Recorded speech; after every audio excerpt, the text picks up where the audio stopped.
In this tutorial, I'm going to show you how to retrieve data from a single table. Now look at the navigator panel. Currently, none of our databases is displayed in bold. That means none of these databases is selected for querying. So the first step to write a query to get data from a database is to select a database. The query that we'll write will be executed against that database. In this demo, we're going to use this SQL stored database. So we type out use SQL _store. Now, use is a keyword in the SQL language, and that's the reason it's displayed in blue.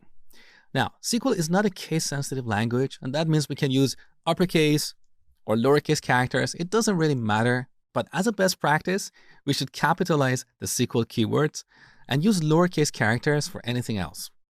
So now let's go ahead and execute this query. All right, look, this SQL store database is now displayed in bold. Now in MySQL Workbench, you can also select a database by double-clicking that. So now I double-clicked SQL Invoicing and it's the current database. Now if we run this query again, the SQL store database becomes selected. All right, now let's write our first query to retrieve all the customers in this database. So after the use statement, we're going to use the select statement. Here's the basic syntax or basic structure of the select statement. We type out select. In front of that, we specify the columns that we want to retrieve. For example, we can retrieve the customer ID column as well as the first name column, or we can retrieve all columns using an asterisk. Now, after that, we use the from clause, and this is where we specify the table that we want to query. In this case, the customers table. So this is the simplest query to select all the customers in a given table. Now, whenever you have multiple SQL statements, you need to terminate each statement using a semicolon. So look, we have a red underline here that indicates an error. If you hover your mouse here, you can see this tooltip saying select is not valid at this position because we didn't terminate the first statement with a semicolon. Okay, now let's execute this query one more time. Once again, we can click on this button here, or we can use a shortcut. So look at the query menu on the top. The first item is execute. Now here's the shortcut for this command. On Mac, it's Shift, Command, and Enter. On Windows, it's going to be different. Honestly, I'm not sure. So whatever it is, use that. So I'm going to press Shift, Command, and Enter. And here are all the customers in this table. So this select statement has two clauses, the select clause and the from clause. But there are other clauses that we can use to filter and sort data. For example, we can use the where clause to filter the result and get the customer with ID 1. So we can write an expression like this, where customer underline ID equals 1. Now when we execute this query, we'll only get the customer with ID 1. So this is the where clause. We can also sort the data. So after where, we use the order by clause. And here we specify the columns that we want to sort the result on. Let's say we want to sort these customers by their first name. So we type out first underline name. That is the name of one of the columns in this table, right?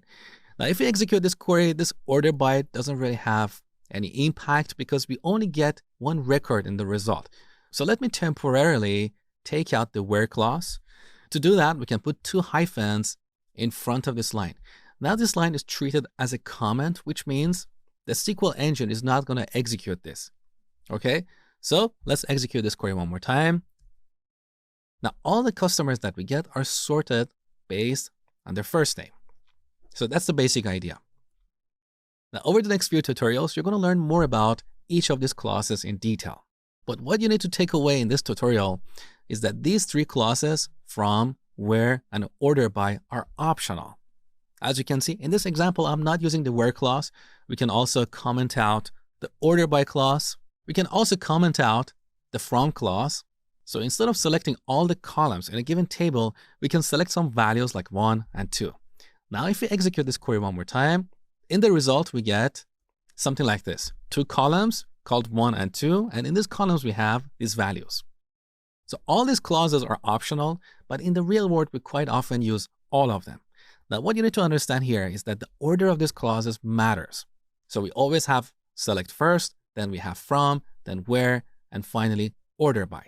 We cannot change the order of these clauses. Otherwise, we get a syntax error, which basically means the syntax or the grammar or the structure of our SQL statement is incorrect. So it can't be executed.